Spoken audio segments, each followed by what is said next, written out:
आवाज आ रही है। अरे हर्षिता जल्दी से।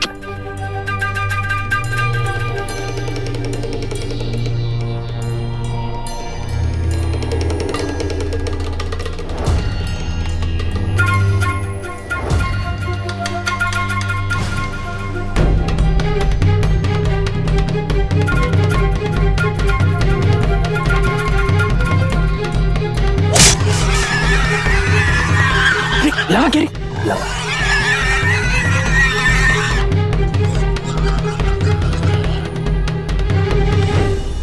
गेला गेला ही। चल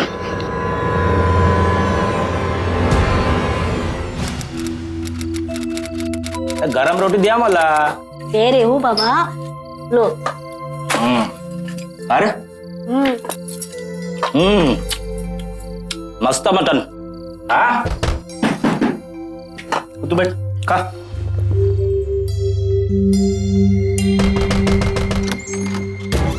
काय झालं साहेब? अरे काय झालं साहेब? चुप पाडून राहायचं तिथे। घर की तलाशी ले लो। चल चल देखो।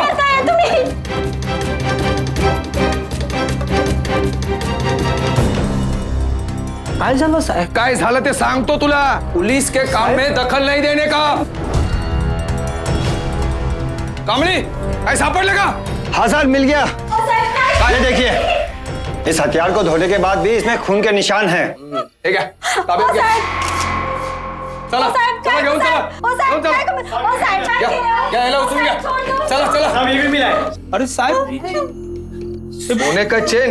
साहब मेरा अरे तू तो बहुत बड़ा शिकारी निकला। अरे साहब मैं अपने पत्नी के लिए इतना बड़ा सोने का चेन नहीं करने का क्या? चल चल चला घेऊन चला याला।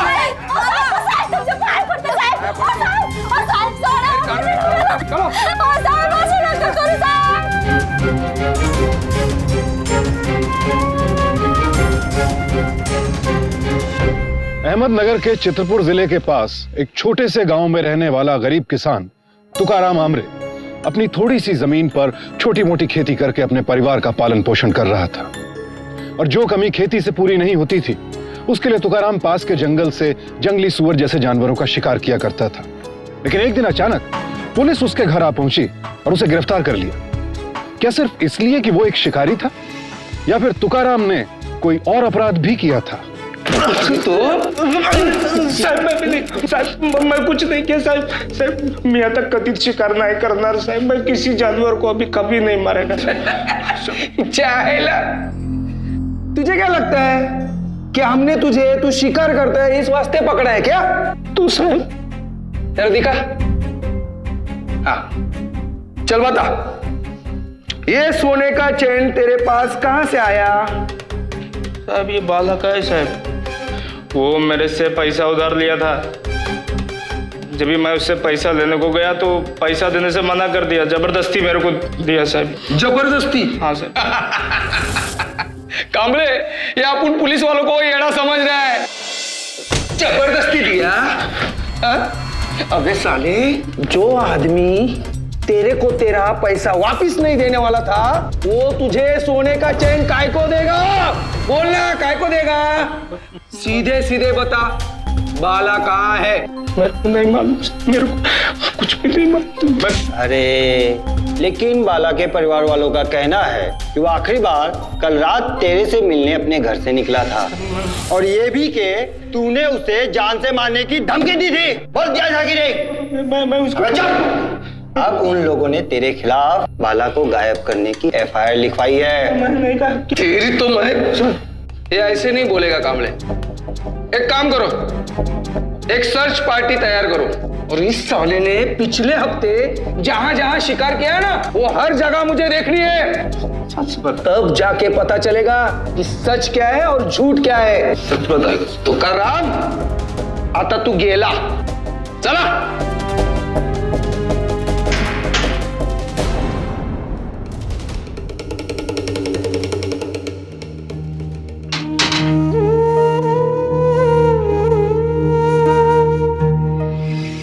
बोल कहाँ कहाँ शिकार किया तूने? बोल। उधर देख रहा, तुम उधर जाओ।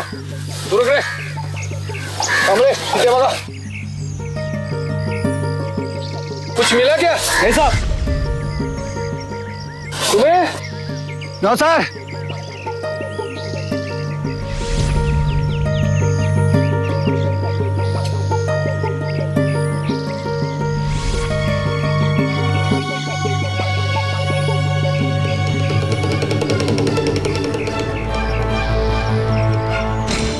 कहाँ घुमा रहा है? चल बता।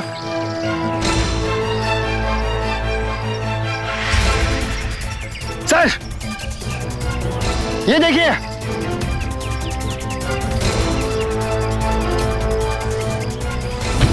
ये सारे सैंपल्स फॉरेंसिक लैब भेज दो टेस्ट के लिए। और कहाँ किया रे तूने? आई शपथ साहब, मैं कुछ नहीं किया। तकरा मेला क्या? साहब मैं तो और कहाँ तूने गाड़ा बता मुझे। साहब, ये तुकाराम भाऊ, ये तेरे करनी का फॉरेंसिक रिपोर्ट आ गया।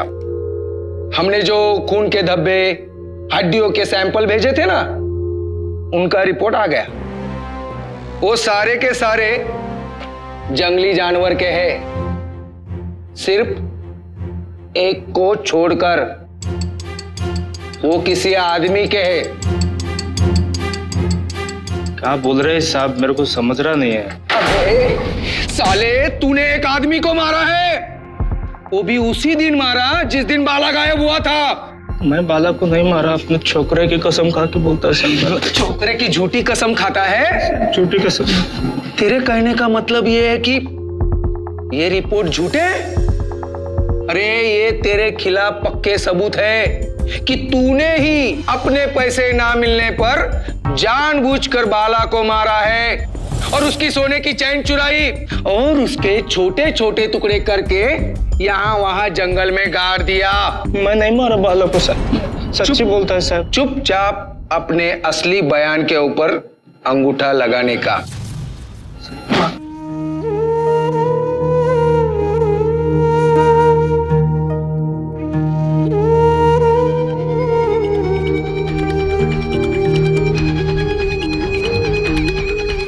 साहब मला सोडून देऊ साहब, मैं नाही केलं साहब कुछ। लगा अंगूठा।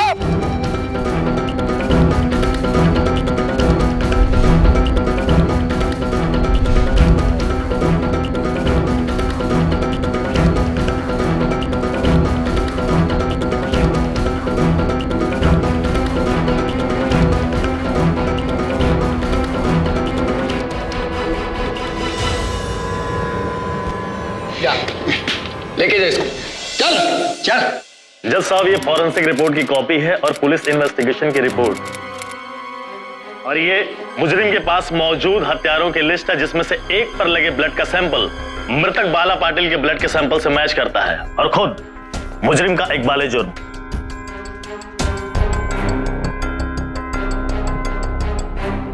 बचाव पक्ष की तरफ से कुछ कहना है?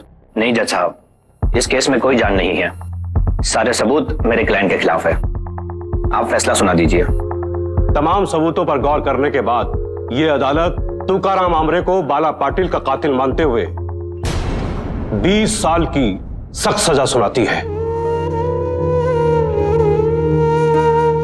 साहब मैं काय नहीं केला साहब, मैं मारा नहीं हूँ बाला को साहब, मैं नहीं मारा।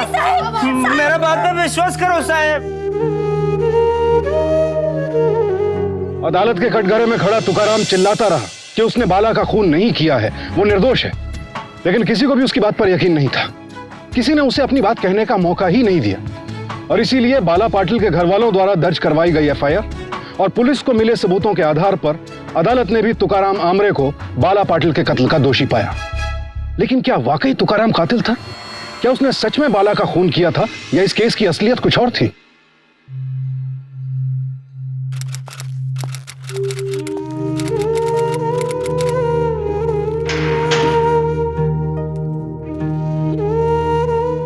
बाबा, अब घर कभी आओगे?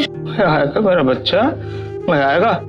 इधर को अच्छे से पढ़ाई करने का, हाँ आएगा, सब बात मानने का तेरे को। वो बाबा, तेरे को संभालने का। इसको कैसे संभालेगी मेरा भी ना? तुम इनका घबरो, सब ठीक होएगा। अब देखना शामू के बाबा, अपने साईं बाबा है ना, वो सबकी मदद करते हैं। वो हमारी भी जरूर मदद करेंगे। बस आप अपना ख्याल रखना।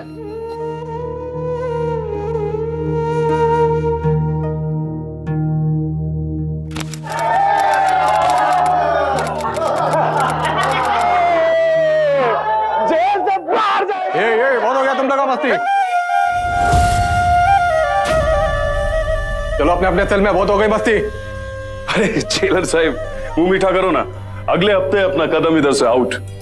दो चार किताबें क्या पढ़ ली अपने आपको जाती शाना मत समझ। तू अंदर बैठ के इधर उधर का क्या लफड़ा निपटाता है ना, तगड़े का माहिती है मला।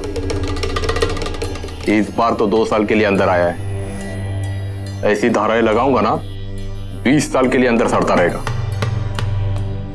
समझा? मेरे को फिर भी जेल में खाना मिलेगा साहब, लेकिन कहीं आपका नौकरी और पेंशन गया तो आप कहां से खाएगा? चल चल, बहुत हो गया। चलो अंदर अपने अपने सेल में, चलो। ये अपना माइकल भाऊ बहुत मस्त आदमी है, किसी से नहीं डरने का, सबका मदद करने का। तो क्या है ना कि कानून का पूरा जानकारी है इसको।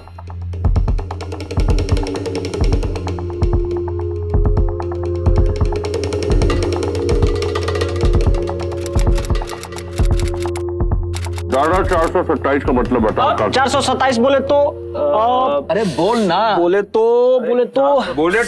क्या बोल? किसी की संपत्ति को नुकसान पहुंचाने। वेरी गुड करम।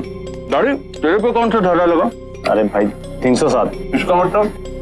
307 का मतलब किसी को जान से मारने की कोशिश। Very good. महिला, अरे मैं तो ऐसा कुछ किया ही नहीं। मांझे पुलिस ने साला अपने को ही शेंडी लगाया। इसीलिए कहते हैं बेटा, कानून का जानकारी होना भी बहुत जरूरी है। केवल दाढ़ी बढ़ाने से कुछ नहीं होता। भाऊ, मैं भी बाला को मारा नहीं, फिर भी देखो कानून मेरे को सजा सुनाया।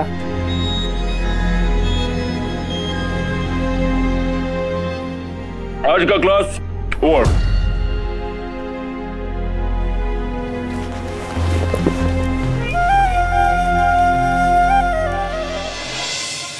कौन था ये शख्स जो एक मुजरिम होते हुए भी कानून के बारे में इतना कुछ जानता था, जो जेल के तमाम कैदियों के लिए उनका हीरो था और जो उन्हें रिहा करवाने में उनकी मदद करता था?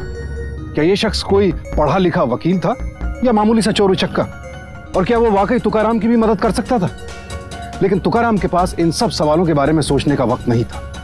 उसे तो बस एक ऐसा मददगार दिख गया था जिसे कानून की समझ थी, और अब तुकाराम जल्द से जल्द उससे बात करना चाहता था। इलाका भूखा घूम रहा है क्या?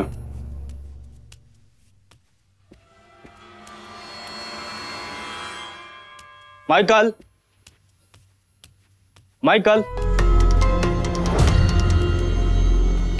इधर सबके सामने नहीं बोलने का, सब कुछ चुप से करने का। बोल। भाऊ इधर कानून मेरे को गलत फंसाया। देखो, पुलिस भी मेरा बात पे विश्वास नहीं करता, कोई मेरा साथ नहीं दे रहा।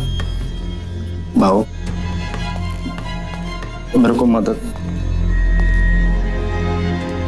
भाऊ मदद करो ना मेरे को। काहे को मदद करेगा मैं? हाँ, बदले में मेरे को क्या मिलेगा? मदद करने का रोकड़ा लगता है। रोकड़ा रोकड़ा है तेरे पास?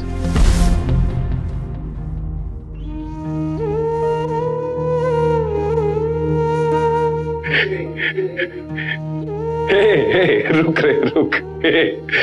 तुकाराम मस्ती कर रहा है रे। मैं पैसे के लिए नहीं, इंसानियत के लिए मदद करता है। भाऊ मैं बहुत गरीब आदमी हुआ, जैसा तैसा खेती करके शिकार करके अपना परिवार का पेट पालने का। एक दिन पुलिस अचानक से आई, मेरे को बोली बाला भाव को मारा करके जान से लेके गई मेरे को। ये बाला कौन है? क्या लफड़ा है उसका और तेरा? धोखा दिया मेरे को भाऊ। मेरे छोकरे की स्कूल के फीस के वास्ते मेरे को जमीन गिरवी रखने का था। उसका मालिक है ना वो राव साहब, उससे कम ब्याज पे पैसा दिलाने को बोला मेरे को। राव साहब का पैसा तेरा बाप देगा? जब पैसा देने का नहीं था तो पैसा लिया काहे को? बाला से सांड पत्ती, आज से तेरा जमीन राव साहब का हुआ, समझा ना?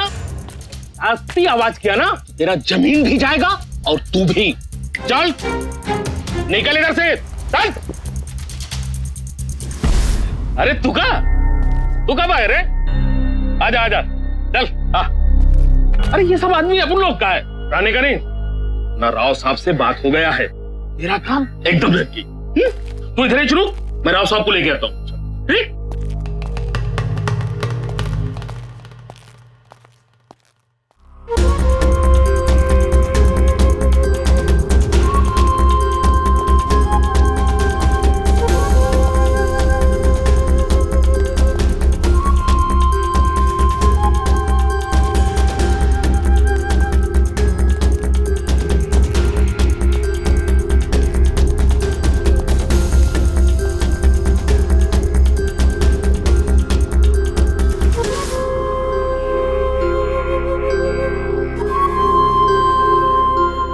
बाला ने मेरे को बताया तेरे जरूरत के बारे में। पहला बोलना था ना अपन को। तुकाराम, तू तो अपन का आदमी है। इस गांव में अपन तेरे को नहीं मदद करेगा तो और किसको करेंगे? आप बहुत दयालु है मालिक, आपका ये उपकार मैं जिंदगी में नहीं भूलूंगा। लेकिन तुकाराम, जमीन गिरवी रखकर पैसा उठाना ठीक नहीं है रे। गिरवी रखकर पैसा उठाया और टाइम पर नहीं चुकाया तो सस्ते में जमीन दूसरे के नाम पर हो जाता है। मैं तो कहता हूं जमीन बेच के पूरा का पूरा कीमत उठा लेने का। तेरा जमीन तो बहुत अच्छा है तुकाराम, बहुत अच्छा कीमत मिलेगा तेरे को। बोल। जमीन नहीं बेचेगा, जमीन बेचेगा तो मालिक मैं खेती कैसे करेगा? बाप दादा का जमीन है, वो गिरवी रखेगा और आपका पैसा मैं बखत पे वापस करेगा। तुकाराम, तो अपन का आदमी है, पैसा तो दे देगा तेरे को, पर अगर टाइम पर पैसा नहीं दिया तो जमीन राव साहब के नाम पर हो जाएगा। नहीं वापस करेगा साहब। बरोबर बोलता है तो। बाप दादा का जमीन बेचने का नहीं। भला जी राव साहब। ले जा इसको मुंशी के पास और इसके जमीन का कागज ताबे में ले ले, पैसा दे दे इसको। ठीक है राव साहब। जा।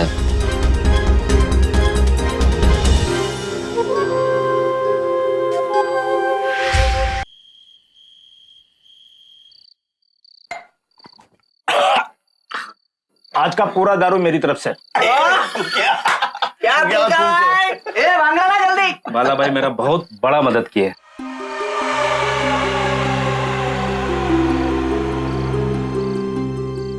बाला भाव काय झालं? कुछ नहीं देख तो रहेगा, मेरे को बोलो ना भाव। तो क्या? अरे तेरे को मदद करने के चक्कर में अपना बाला भाव लटक गया। मंजी? अबे अपना बाला भाई को है ना पैसे का जरूरत था। अभी तेरे को पैसा देने के चक्कर में राव साहब ने पैसा देने से मना कर दिया, बोला बाद में देंगे। मैं क्या बोलता बाला भाव, ये अपना तू क्या है ना, थोड़े समय के लिए इससे पैसा मांग लेना, बाद में लौटा देना। तू गबस रे। जमीन गिरवी रख करके हराम ने पैसा उधार लिया है राव साहब से, जरूरत के वास्ते, तेरे को उधार देने के लिए नहीं। तू मेरा छोड़, मैं कर लेगा कुछ ना कुछ। बाबू अभी सामने वाले को जुबान दिया तो 20,000 रुपया देना पड़ेगा कि नहीं? तो आने तो आपका इंसल्ट है ना। और ये अपना तुका है ना, पैसा देगा ना? कह रहे तुका पैसा देगा ना? नहीं रे, अब जो होएगा सो होएगा, तब किस्मत ही खोटा है। इस दुनिया में सबका मदद करो, लेकिन अपना मदद कोई नहीं करता है। बाबू ऐसे ही होता है। बाला भाव ऐसा नहीं है। मैं देगा पैसा। बस अगले महीने मेरा छोकरा है ना, वो उसके स्कूल में पैसा देने का रहेगा, तो और कुछ घर का छोटा मोटा काम कराने का रहेगा, तो अगले महीने तक मेरे को कैसा भी करके पैसा देने का वापस। अरे तू मेरा मदद किया, बस क्या, अभी महीना खत्म होने में 15 दिन बाकी है। मैं 7 दिन के अंदर तेरा पैसा तेरे को वापस कर देगा। ये बाला का जवान है। अरे लेना अभी तो देवा रे देवा, ये काय केलंस तुम्ही? उसको पूरा पैसा दिया काय को? कैसा मना करता मैं उसको?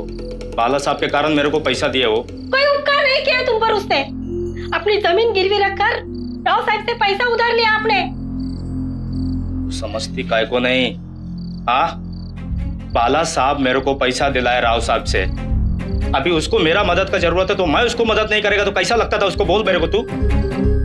बाला भाऊ मेरे को जबान दिया अपना कि 7 दिन में पैसा देगा करके। भी पैसा देगा वो तो अपना सामू स्कूल जाएगा, छप्पर भी ठीक होगा, नवा बैल भी आएगा तेरा, खेती बाड़ी भी होगा, सब सही हो जाएगा। पता नहीं क्या होगा, भगवान को ही मालूम है। अब चल सामू।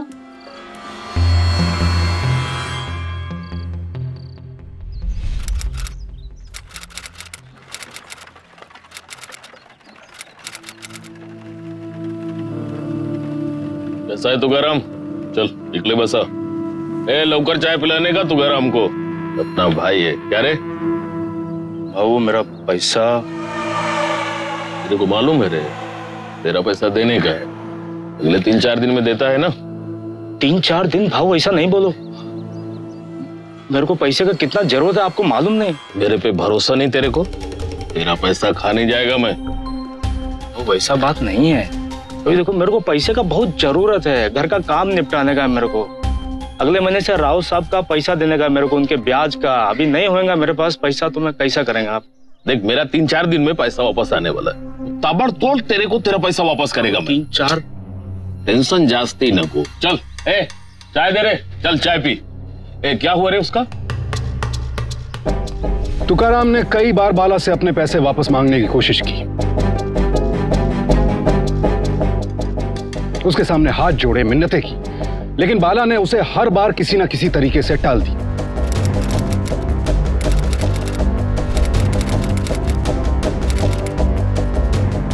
अब तुकाराम अपने पैसे वापस मांगने के लिए करता भी क्या?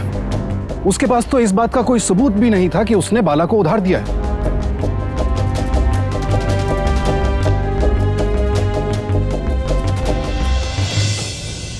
जबकि उसूल यह कहता है कि आप जब भी किसी के साथ पैसों का कोई लेन देन करें, चाहे वो कोई भी हो और आपको उस पर कितना भी यकीन क्यों ना हो, लेन देन हमेशा कागजी तौर पर करें, यानी बाकायदा सरकारी स्टैंप पेपर पर उस लेन देन का जिक्र हो और उस पर सामने वाले के दस्तखत भी हो। कल आखिरी दिन है पैसा जमा करने का। अगर कल पैसा नहीं जमा किया ना तो मेरे शामू को स्कूल में भर्ती नहीं करवा के लेगा। ऊपर से बैल बीमार पड़ा है, अपनी सोनी जैसी जमीन गिरवी पड़ी है। अगर हम खेती नहीं करेंगे तो ब्याज का पैसा कैसे भरेंगे हम लोग? ऊपर से 20,000 भी गया। आता गप्प काय बोला काहीतरी। पैसा भी करके कल मैं पैसा लेके आएगा बाला से।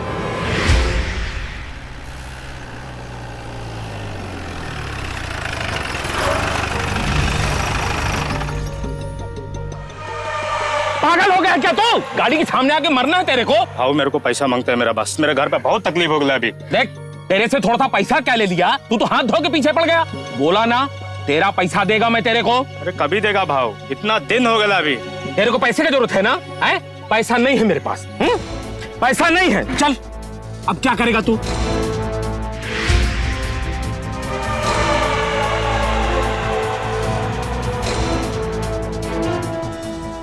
सुन एक काम कर, ये ले, ये चेन रख तू। भाऊ मेरे को चेन वेन नहीं मांगता, मेरे को पैसा मांगता है। पैसा जो तुम मेरे से लिए 20,000 रुपया बस। पैसा तो नहीं मेरे पास। ए, चल चल। भाऊ मेरे को बहुत तकलीफ है। हाँ मेरा खेत गया, बैल बीमार है, छप्पर गिरने वाला है, मेरे घर का, मेरे बच्चे का स्कूल का फीस। भाऊ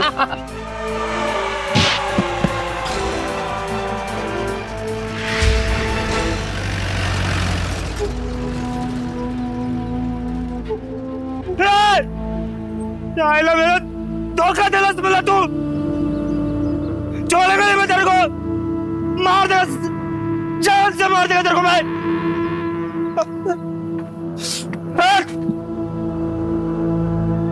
पैसा नहीं।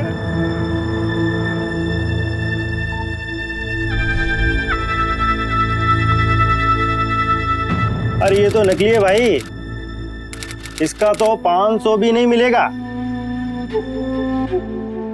बाला ने उसे धोखा दिया है ये तो तुकाराम की समझ में आ गया था, लेकिन उसे ज्यादा चिंता इस बात की थी कि इन पैसों के लिए उसे अपनी जमीन गिरवी रखनी पड़ी थी। यानी अपनी जिन जरूरतों को पूरा करने के लिए उसने राव साहब से कर्ज लिया था, अब ना तो वो जरूरतें पूरी कर सकता था और साथ ही उसे हर महीने ब्याज का कर्ज भी चुकाना था। लेकिन तुकाराम अपनी परेशानियों से घबराया नहीं। अपने साथ हुए धोखे को बुलाकर वो दुगनी तिगनी मेहनत कर खेती और शिकार के जरिए अपने परिवार का पेट पालने और साथ ही साथ कर्ज से मुक्ति पाने की कोशिश में जुट गया। लेकिन शायद तुकाराम की किस्मत को कुछ और ही मंजूर था कि एक दिन अचानक पुलिस ने उसे बाला के कत्ल के इल्जाम में गिरफ्तार कर लिया। एक बात मेरे को समझ में नहीं है, बाला ने तेरे को पैसा वापस नहीं दिया लेकिन अपना नकली चेन दिया। काहे को किया उसने ऐसा?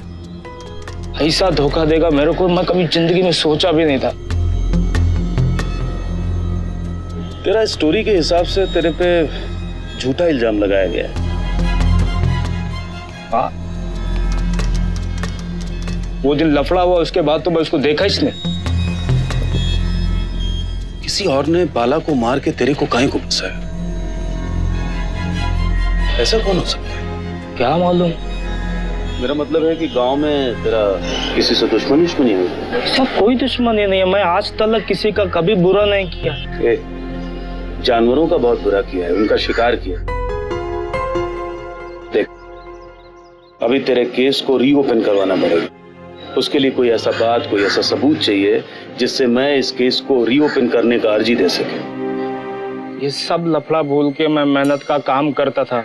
अगर पुलिस मेरे को इधर लेके चल, तू अभी टेंशन मत ले, तेरा गुड लक है। मैं 2 हफ्ते में इधर से बाहर जा रहा है। मैं करेगा तेरे लिए पूरा मदद करेगा। माइकल के रूप में जैसे एक फरिश्ता मिल गया था तुकाराम। पुलिस के लगाए इल्जाम और अदालत के फैसले के बाद पहली बार न सिर्फ किसी ने उसकी बात सुनी और उस पर यकीन किया, बल्कि उसकी मदद करने का वादा भी किया। शायद इस केस में अभी सच सामने आना बाकी था, वो भी एक ऐसे शख्स की बदौलत जिसका तुकाराम से कोई नाता नहीं था सिवाय हमदर्दी और इंसानियत के। माइकल को तुकाराम बेकसूर नजर आया, लेकिन वो खुद इस बात की जांच करना चाहता था कि तुकाराम ने उससे जो कुछ कहा है वो पूरी तरह सच है भी या नहीं। लिहाजा जेल से रिहा होते ही माइकल तुकाराम के गांव आ पहुंचा। What? Pet?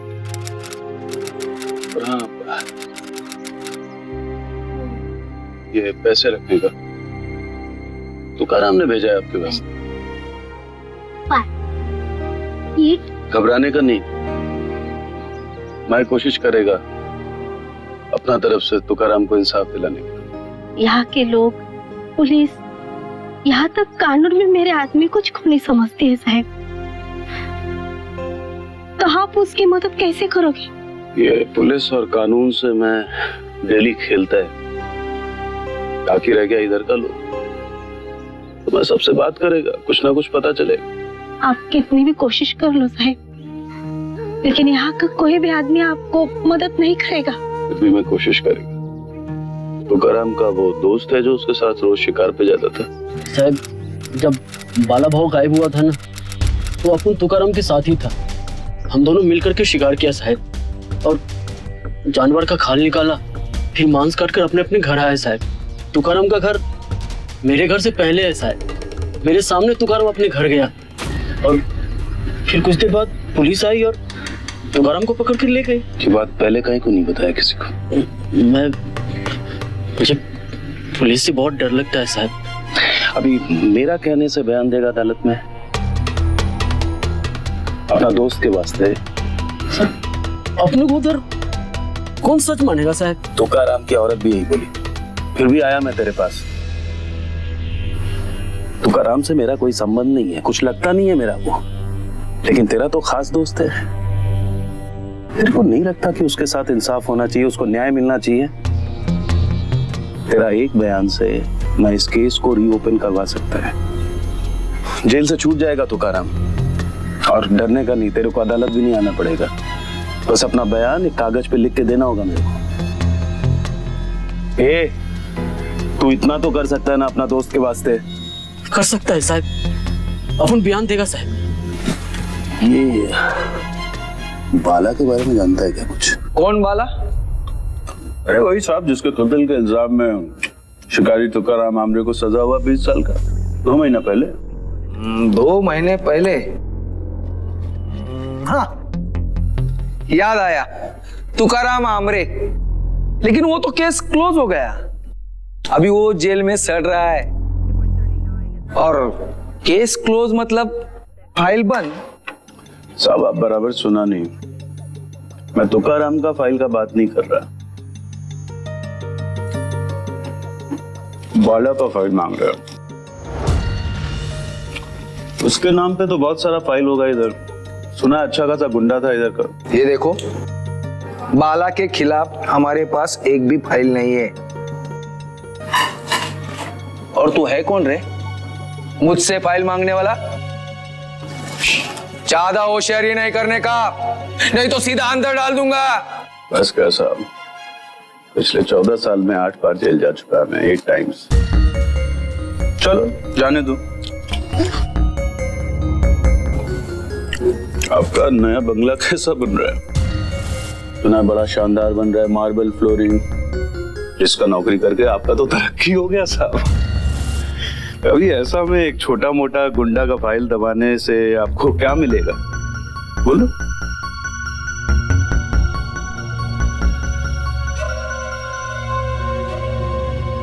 आप फाइल निकाल के रखो साहब, मैं ठंडा पी के आता है।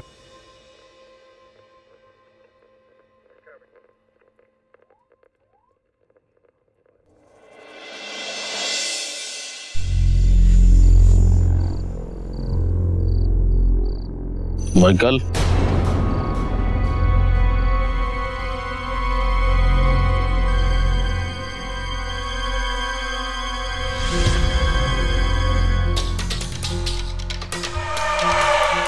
तेरे को बाला के बारे में जानने का है ना?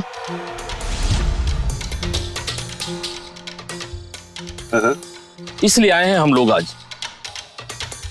और आज के बाद तो बाला के बारे में किसी से कुछ भी नहीं पूछेगा, समझा ना?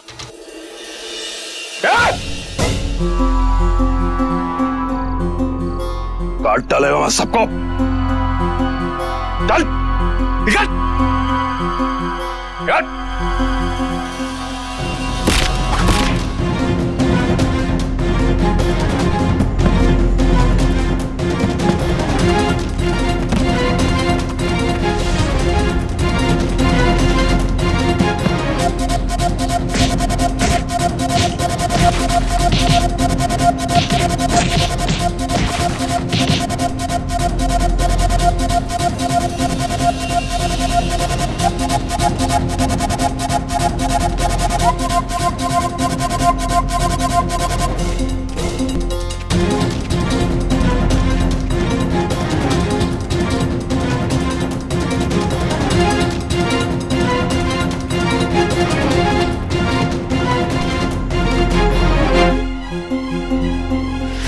इतनी मुसीबतों की मार झेलने के बाद भी माइकल का हौसला पस्त नहीं हुआ और उसने तुकाराम को निर्दोष साबित करने की अपनी लड़ाई जारी रखी।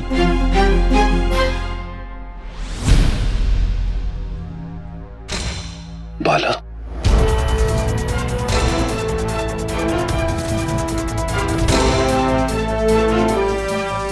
ये तो जिंदा है। को पता था कि बाला खुलेआम पूरे गांव में घूम रहा है, काय को खामोश रहा? बोलो, आज उसका वजह से तुम्हारा पति जेल में सड़ रहा है को चुप रहा था? मैं मजबूर थी साहब, मैं मजबूर थी। वो हलकट बाला ने मेरे को धमकी दिया था साहब, वो मेरे आदमी को मार देगा और मेरे बच्चे को भी मार देगा साहब, इसलिए मैं चुप रही। ये माइकल की हिम्मत और कोशिशों का ही नतीजा था कि बाला की सच्चाई आज उसके सामने थी। माइकल जानता था कि बाला के जिंदा होने का सबूत तुकाराम को जेल से छुड़वाने के लिए काफी है, लेकिन वो ये भी जानता था कि इस सबूत को अदालत तक ले जाना उतना आसान नहीं था, क्योंकि ये जानते हुए भी कि बाला जिंदा है, स्थानीय पुलिस ने आज तक कोई कार्रवाई नहीं की थी और ना ही माइकल की कोई मदद की थी। इसलिए माइकल ने चित्रपुर थाने के इंचार्ज डीएसपी कुलकर्णी से मदद मांगने की पहल की। This guy, Bala, he's a fraud.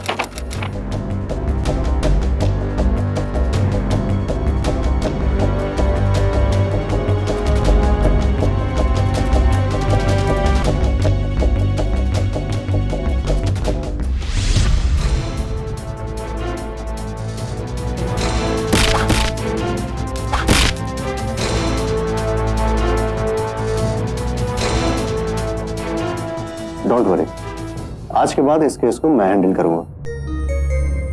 और तुकाराम अगर वाकई निर्दोष है तो उसको इंसाफ मैं दिलाऊंगा। क्या किधर?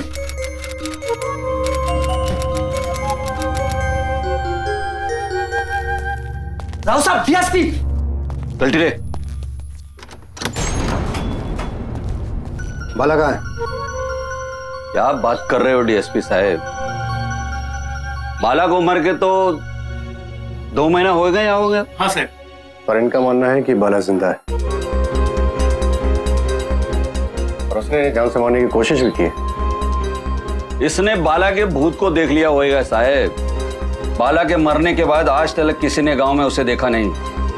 चाहो तो गांव वाले से पूछ लो, अपुन तो इसको पहचानता भी नहीं है।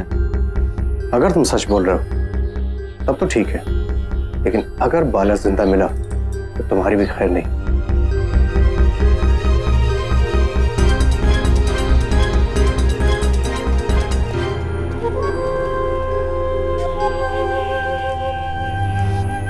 एक बात मैं अच्छे से जानता हूं, तुकाराम आमरे निर्दोष है।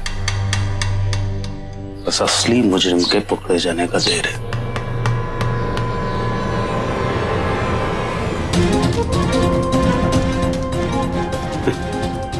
राव को धमकी देता है।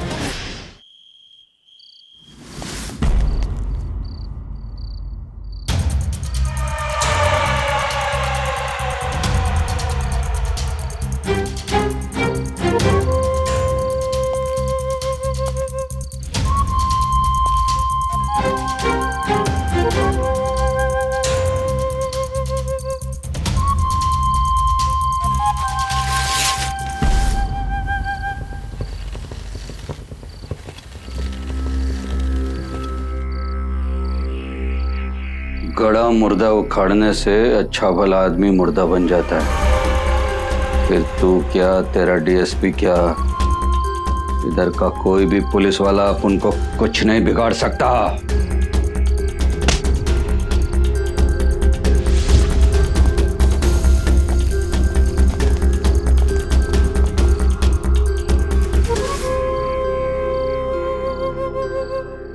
माइकल से सच जानने और तुकाराम की पत्नी और उसके दोस्तों के बयानों के आधार पर डीएसपी कुलकर्णी ने बाला के खिलाफ वारंट जारी करवाया।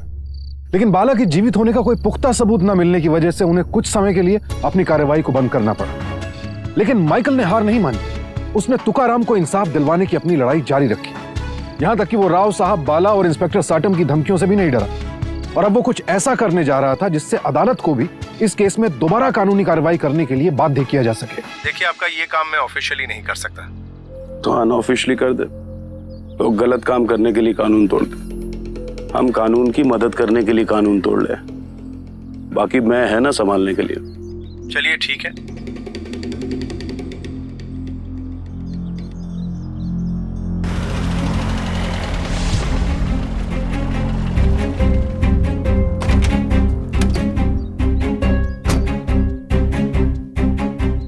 आपका शक बिल्कुल सही था। फॉरेंसिक रिपोर्ट के लिए जो खून के धब्बे और हड्डियों के सैंपल वो किसी इंसान के नहीं थे, बल्कि जंगली जानवर के थे। इनफैक्ट जंगली सुअर के। मतलब पुलिस ने अदालत में झूठा फॉरेंसिक रिपोर्ट जमा किया, यानी पुलिस इस केस में बराबर की गुनहगार है। Thank you very much. इस केस में पेश की गई फॉरेंसिक रिपोर्ट की नए सिरे से जांच करवाकर अब माइकल के पास इस बात का ठोस सबूत था कि तुकाराम निर्दोष है और उसे बाला पाटिल के खून के झूठे इल्जाम में फंसाया गया है। लिहाजा माइकल ने अहमदनगर की हाई कोर्ट से इस मामले में नए सिरे से जांच पड़ताल की मांग की और अदालत ने भी पुलिस द्वारा पेश की गई झूठी फॉरेंसिक रिपोर्ट, नए सबूतों और गवाहों के बयान के आधार पर पुलिस को आदेश दिया कि वो बाला पाटिल को ढूंढकर अदालत में पेश करे। और साथ ही सर्कमस्टेंशियल एविडेंस की बिना पर तुकाराम को निर्दोष पाया और उसे बाला पाटिल के खून के इल्जाम से बरी किया।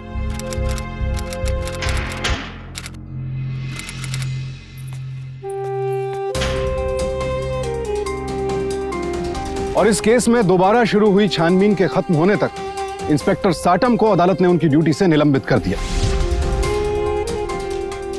और यह केस चित्रपुर थाने के इंचार्ज डीएसपी कुलकर्णी के हवाले कर दिया। इसके बाद डीएसपी कुलकर्णी की कार्रवाई और एक मुखबिर की खबर के आधार पर पुलिस ने जल्द ही बाला पाटिल को ढूंढकर गिरफ्तार कर लिया।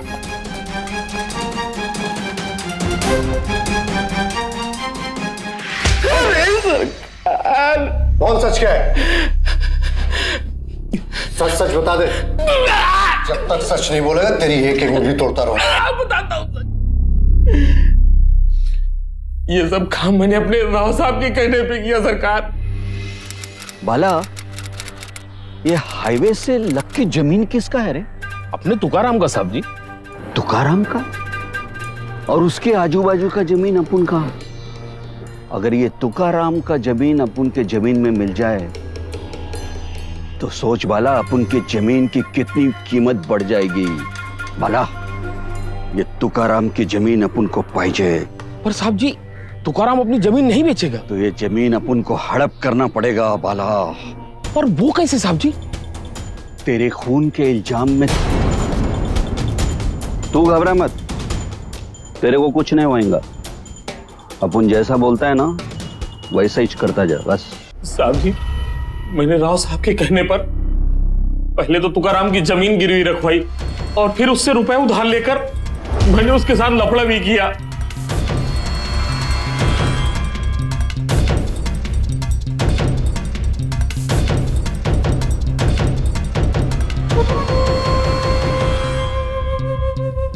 बाला, अब तेरा काम खत्म। अब कुछ दिनों के बाद तू अपने परिवार से बोल कर ये जाएगा कि मैं तुकाराम से मिलने के लिए जा रहा हूं। उसके बाद तो गायब। तो घबरा मत रे, गोडाउन में तेरा खाने पीने का पूरा इंतजाम कर दिया है। मजाक कर तू, इधर गांव में अपन साबित कर देगा कि पैसे के चक्कर में तुकाराम ने तेरे को मार डाला। और फिर साहब जी, मैंने सोचा राव साहब हमारे गांव के बड़े आदमी हैं, कानून पुलिस सब उनकी सुनता है, इस वास्ते मुझे उनका बात मानना पड़ा। साहब जी, पुलिस या कानून किसी के बाप की जागीर नहीं होती, इस पर सबका बराबर का अधिकार होता है। बाला के बयान के आधार पर पुलिस को राव साहब को गिरफ्तार करने में ज्यादा देर नहीं लगी और राव साहब ने भी जल्द ही पुलिस के सामने अपना जुर्म कबूल कर लिया। सरकारी आंकड़ों के मुताबिक सन 2010 में हमारे देश में 3,584 और 2011 में 5,160 झूठे मामले दर्ज करवाए गए, जिनमें से 40% जमीन जायदाद की खातिर थे। अफसोस की बात यह है कि ये आंकड़े हर साल बढ़ते जा रहे हैं, क्योंकि आमतौर पर लोग सही वक्त पर कानून की मदद नहीं लेते। जबकि अगर किसी ने धोखे से या जबरदस्ती आपकी जमीन हड़प ली है तो आप इंडियन पीनल कोड के सेक्शन 120B के तहत सिविल कोर्ट में मामला दर्ज करवा सकते हैं, जिसकी बुनियाद पर फौरन कार्रवाई की जाती है। कानून से खेलने वाले लोग चाहे कितने भी ताकतवर क्यों ना हो, उन्हें हराने के लिए, जुल्म के खिलाफ लड़ने के लिए हमारे समाज में माइकल जैसे लोग भी मौजूद हैं। अब मुझे सुशांत सिंह को इजाजत दीजिए। कल आपसे फिर मुलाकात होगी एक और सत्य घटना के साथ। सावधान इंडिया, इंडिया फाइट्स बैक।